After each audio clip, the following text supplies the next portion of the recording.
ഒരോളം സൃഷ്ടിക്കാൻ തന്നെയാണ് ഈ സദാശിവം വന്നിരിക്കുന്നത്. ഇവിടെ ഈ മദ്യമെന്ന് കേട്ടാൽ ഉടനെ തന്നെ ചില ആളുകൾ അഴിമതി മണക്കുന്നുണ്ട്. അതിൽ ഞങ്ങളുടെ അന്തരിച്ചുപോയ ബഹുമാനപ്പെട്ട ടി കെ രാമകൃഷ്ണന്റെയും ശിവദാസ മേനോന്റെയും ഒക്കെ പേര് പറയുന്നത് കേട്ടു. അതിൽ സത്യമല്ലേ?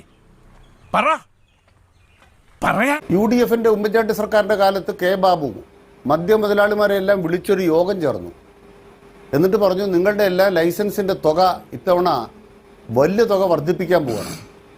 അതുകൊണ്ട് ടാക്സ് കമ്മീഷണറുടെ പങ്കെടുക്കുന്ന യോഗത്തിൽ തുക വർദ്ധിപ്പിക്കാൻ തീരുമാനമെടുത്ത് പിരിഞ്ഞു. എന്നിട്ട് അത് കഴിഞ്ഞ് യോഗ അവസാനിച്ച് കഴിഞ്ഞപ്പോൾ ഇവരെ ഒറ്റയ്ക്ക് വിളിച്ചിട്ട് പറഞ്ഞു, നിങ്ങളെല്ലാം ഇത്ര രൂപ അങ്ങ് തന്നാൽ മതി, 10 കോടി രൂപ അങ്ങനെ തന്നു കഴിഞ്ഞാൽ വർദ്ധിപ്പിക്കത്തില്ല. ഇതായിരുന്നു ബാർക്കോഴ അഴിമതി. കെ ബാബു നേതൃത്വം കൊടുത്ത ബാർക്കോഴ അഴിമതി.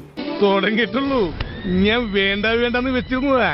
അപ്പൊ ഏതെങ്കിലും രംഗത്ത് ഇപ്രകാരം ഒരു കാര്യം നടന്നാൽ ഉടനെ ഉമ്മൻചാണ്ടി സർക്കാരിന്റെയോ കെ ബാബുവിന്റെയോ രീതിയാണ് ഞങ്ങളും പിന്തുടരുക എന്ന് UDF-കാർ വിശ്വസിക്കുന്നുണ്ടെങ്കിൽ ഇടതുപക്ഷ ജനാധിപത്യ മുന്നണിയുടെ ഒരു ഭരണകർത്താവും തെറ്റായൊരു കാര്യം ചെയ്യുന്നില്ല എന്നുള്ളത് 1000 തവണ തെളിഞ്ഞു കേരളത്തിൽ.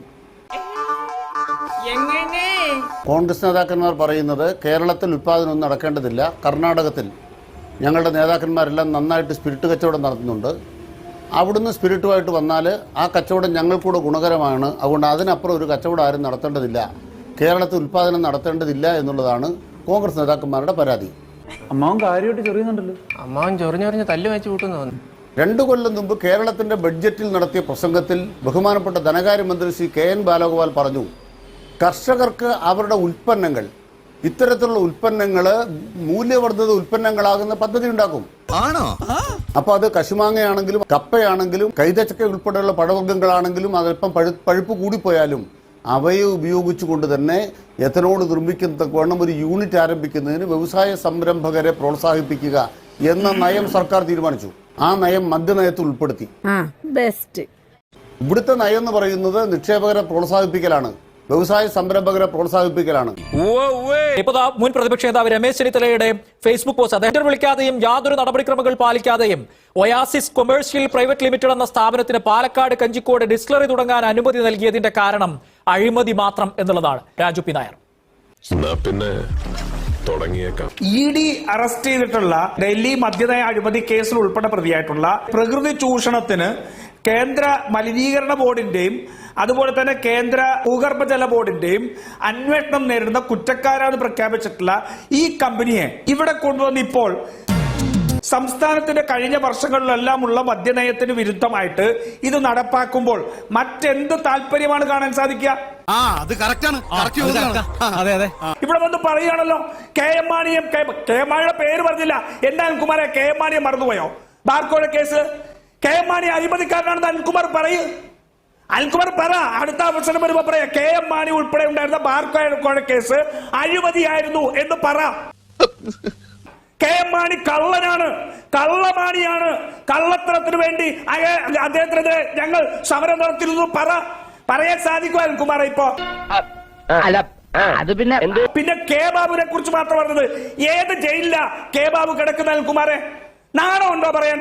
നിങ്ങളുടെ ഗവൺമെന്റ് അന്വേഷിച്ചതിന് ശേഷം 2021 മുമ്പ് കെ ബാബു അഴിമതിക്കാരനല്ല, അതിനകത്ത് യാതൊരു അഴിമതിയും നടന്നിട്ടില്ല എന്ന് റിപ്പോർട്ട് കൊടുത്തത് വിജിലൻസ് കോടതിയിൽ നിങ്ങളുടെ ഗവൺമെന്റ് അല്ലേ? സംസ്ഥാന സർക്കാരിന്റെ ഇതുവരെ പൊതുസമൂഹത്തോട് ജനങ്ങളോട് പറഞ്ഞിട്ടുള്ള പ്രകടന പത്രികയിൽ അടക്കം വിശദീകരിച്ചിട്ടുള്ള നയങ്ങളിൽ നിന്ന് എവിടെയെങ്കിലും വ്യതിചലനം ഉണ്ടായി എന്ന് കാണണോ ഇപ്പോഴത്തെ കാര്യത്തെ? Shri Charlie Paul. അതിപ്പോ പ്രത്യേകം പറയാണ്ടോ? തീർച്ചയായിട്ടും ഇത് സമ്പൂർണമായ വ്യതിചലനമാണ്. അങ്ങനെ പറയരുത്. പിന്നെങ്ങനെ പറയണം? ഒരുപക്ഷെ നമ്മൾ ഓർക്കുക, ആ പ്രകടന പത്രിക 2016 ഇടതുപക്ഷ ജനാധിപത്യ മുന്നണി പുറപ്പെടുവിക്കുമ്പോൾ വളരെ പ്രഖ്യാപിതമായൊരു നയമുണ്ട്. ഞാൻ പോയിട്ട് പിന്നീട് എന്തെങ്കിലും വരാം. മദ്യം കേരളത്തിൽ ഗുരുതരമായ സാമൂഹ്യ വിപത്തായി മാറിയിട്ടുണ്ട്. മദ്യത്തിന്റെ ലഭ്യതയും ഉപഭോഗവും പടിപടിയായി കുറച്ചു കൊണ്ടുവരുന്ന നയമായിരിക്കും ഈ ഗവൺമെന്റ് ആവിഷ്കരിക്കുക എന്ന് പറഞ്ഞ് തുടർന്ന് ഇങ്ങോട്ട് വന്ന 2016 മുതലുള്ള സർക്കാരിന്റെ നയങ്ങൾ എടുത്തു നോക്കി, ഏത് ഘട്ടത്തിലാണ് പടിപടിയായിട്ട് മദ്യത്തിന്റെ ഉപഭോഗവും ലഭ്യതയും കുറച്ചുകൊണ്ടുവന്നത്? പടിപടിയായി കേരളത്തെ മദ്യത്തിൽ മുക്കിക്കൊല്ലുന്ന നയമാണ് ഈ ഗവൺമെന്റ് ആവിഷ്കരിച്ചത്. ഇവൻ ശരിയല്ല. ഈ ഗവൺമെന്റ് പ്രഖ്യാപിക്കുന്ന നയം എന്താ? ലഹരി രഹിത കേരളം സംജാതമാക്കുക എന്നുള്ളതാണ്. ഈ പറയുന്ന പുതിയ സംവിധാനം അല്ലെങ്കിൽ പുതിയ നയം എങ്ങനെയാണ് ലഹരി രഹിത കേരളം സംജാതമാക്കുക? അതെ, അതാണ് എനിക്ക് ഇപ്പോഴും മനസ്സിലാവാത്തത്. അപ്പൊ സർക്കാർ പ്രഖ്യാപിച്ച 2016 അതിനുശേഷം ഇടതുപക്ഷ ഗവൺമെന്റ് അധികാരത്തിൽ വരുമ്പോൾ പ്രഖ്യാപിത നയത്തിൽ നിന്ന് ഒരു തുള്ളി മദ്യം പോലും കൂടുതൽ ലഭ്യമാവുകയില്ലെന്ന് പറഞ്ഞ നയത്തിൽ നിന്ന് എത്രയോ ദൂരം മുന്നോട്ട് പോയി. പറയുന്നതൊന്ന് പ്രവർത്തിക്കുന്ന വേറൊന്നും. ഇടതുപക്ഷ ജനാധിപത്യ അധികാരത്തിൽ വരും മുമ്പ് 29 പഞ്ചനക്ഷത്ര ബാറുകളും 306 ബീവറേജ് ഔട്ട്ലെറ്റുകളും മാത്രമേ ഉണ്ടായിരുന്നു. ഇന്നത്തെ സ്ഥിതി എന്താ? എല്ലാ തലങ്ങളിലും മദ്യാസക്തമായ ഒരു കേരളത്തെ സൃഷ്ടിക്കാനുള്ള നയവുമായിട്ടാണ് ഗവൺമെന്റ് മുന്നോട്ട് പോകുന്നത്.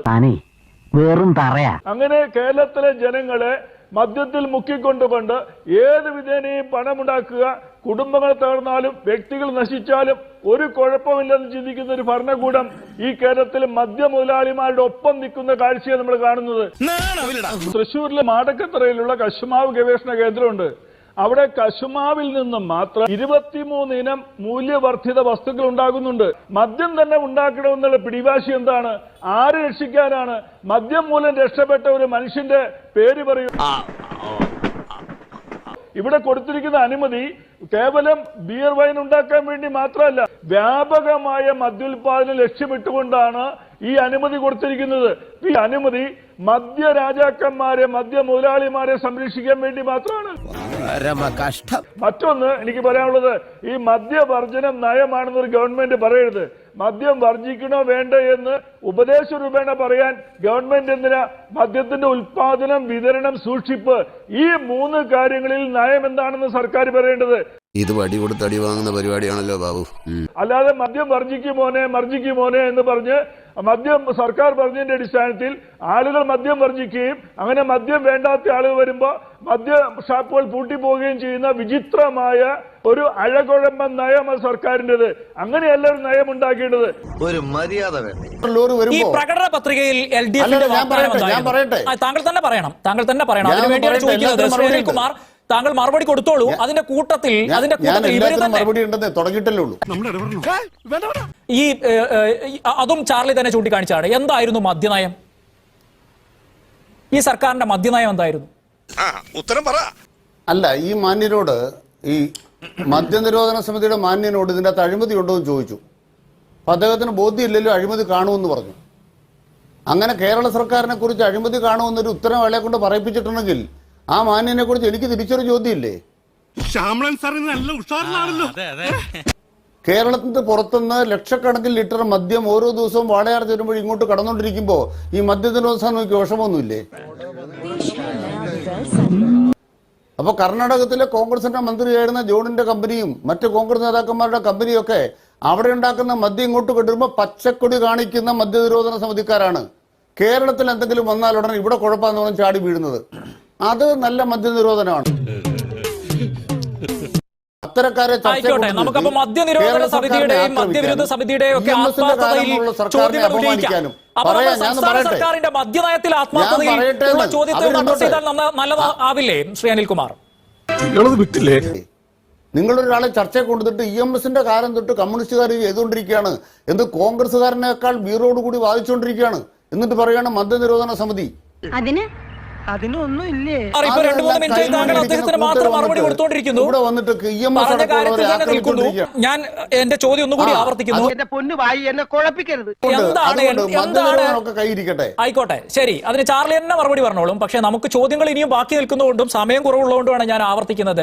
ശ്രീ അനിൽകുമാർ, എന്താണ് LDF സർക്കാരിന്റെ പൊതു മദ്യനയം എന്ന് പറയുന്നത്? കർണാടക സംസ്ഥാനത്ത് എത്ര ബാറാ? അല്ല, കർണാടകത്തിൽ ഭരിക്കുന്ന സർക്കാരിന്റെ നയമല്ല ഞാൻ ചോദിച്ചത്. പറയട്ടെ, നിങ്ങളൊന്ന് ദയവായി കേൾക്കൂ. ഇതുമായി ബന്ധപ്പെട്ട് ഹൈക്കോടതിയിൽ ഒരു കേസ് വന്നു. നമ്മുടെ ബിവറേജ് കോർപ്പറേഷന്റെ ഗോഡൌണിൽ ക്യൂ നിൽക്കുന്ന മനുഷ്യര്, അവർ മനുഷ്യരാണ്, അല്പം മദ്യം വാങ്ങിക്കാൻ പോയി നിൽക്കുന്നു. ഇവരെയെല്ലാം യാചകന്മാരെ പോലെ ക്യൂ നിർത്തുന്നു നിങ്ങൾ. ശ്രീ ചാർലി പോൾ, ഒന്ന് ആദ്യമേ ഞാൻ പറയട്ടെ, ഈ കർണാടകത്തിൽ നിന്ന് സ്പിരിറ്റ് വരുന്നതിന് ഞാൻ അനുകൂലമാണെന്ന് എവിടെയാ പറഞ്ഞേ? കർണാടകത്തിൽ നിന്ന് സ്പിരിറ്റ് വരുമ്പോൾ തടയേണ്ടത് മദ്യനിരോധന സമിതിക്കാരല്ല, ഗവൺമെന്റ് ആണ്. ഒരക്ഷരം പോലും അതിനെ കുറിച്ച് പറഞ്ഞിട്ടില്ല. പിന്നെ അദ്ദേഹത്തിന്റെ സംസാരത്തിലുടനീളം ആ മാന്യൻ എന്ന് വിളിച്ചൊരു പുച്ഛമുണ്ട്. അത് അദ്ദേഹത്തിന്റെ സംസ്കാരം, ഞാനത് പറയുന്നില്ല. വല്ല കാര്യം ഉണ്ടായിരുന്നോടാ. ഈ ക്യൂ നിൽക്കുന്നവൻ, നിങ്ങൾ ഓർക്കണ്ട, ക്യൂ നിൽക്കുന്നതിനെ കുറിച്ച് പറഞ്ഞു. ആ ക്യൂ നിൽക്കുന്നതിന്റെ പുറകിൽ, ഓരോ ക്യൂ നിൽക്കുന്നതിന്റെ പുറകിൽ അവന്റെ അമ്മ, അവന്റെ അച്ഛൻ, അവന്റെ ഭാര്യ, അവന്റെ മക്കൾ കണ്ണീരോടെ കാത്തു നിൽക്കുന്നുണ്ട്. ആ കണ്ണീരോടെ കാത്തു നിൽക്കുന്ന 1000-ഓളം പേരുടെ പുറകിലാണ് ഞങ്ങൾ. ക്യൂ നിൽക്കുന്നവരോടൊപ്പമല്ല. ഞാൻ ചോദിക്കട്ടെ, 1956 മുതൽ ഈ 2025 വരെയുള്ള കാലഘട്ടത്തിൽ മദ്യത്തിനെതിരായ ഏത് നിലപാടാണ് ഇടതുപക്ഷം സ്വീകരിച്ചിട്ടുള്ളത്? എന്താ ഉറക്കം വരുന്നു? നിങ്ങൾ അന്ന് പ്രഖ്യാപിച്ച കാര്യമുണ്ട്, ലഹരി മോചനത്തിനായി പുനരധിവാസ കേന്ദ്രം നിർമ്മിക്കും. എവിടെ ആരംഭിച്ചു? ജില്ലയിൽ 2ാമത് ലഹരി മോചന കേന്ദ്രം ആരംഭിക്കും. എവിടെ ആരംഭിച്ചു? വിമുക്തി ത്വരിത സേവന വിഭാഗം ആരംഭിക്കും. എവിടെ ആരംഭിച്ചു? ഇറങ്ങി ഓടാന്ന് വെച്ച വഴിയും പരിചയമില്ല. സർക്കാർ കുടിശ്ശിക പിരിക്കാൻ എന്ന് വെച്ച സ്കീമുണ്ട്. ഇന്നും കുടിശ്ശിക 300 കോടിയിലേറെ രൂപ പിരിക്കാൻ കിടക്കുകയാണ്. ഈ പ്രഖ്യാപനങ്ങളൊന്നും നടത്താതെ മദ്യത്തിന് അനുകൂലമായ നയങ്ങൾ സ്വീകരിച്ച് മദ്യ മുതലാളിയോടൊപ്പം നിൽക്കുന്ന ഞങ്ങൾ എന്തു പറയണം? ഇനി ഇവിടെ നിന്ന് അഴിവണ്ടാവാ, നമുക്ക് അങ്ങോട്ട് മാറിയിക്കാം. തൽക്കാലം ഇത്രയും മതി. വരട്ടെ.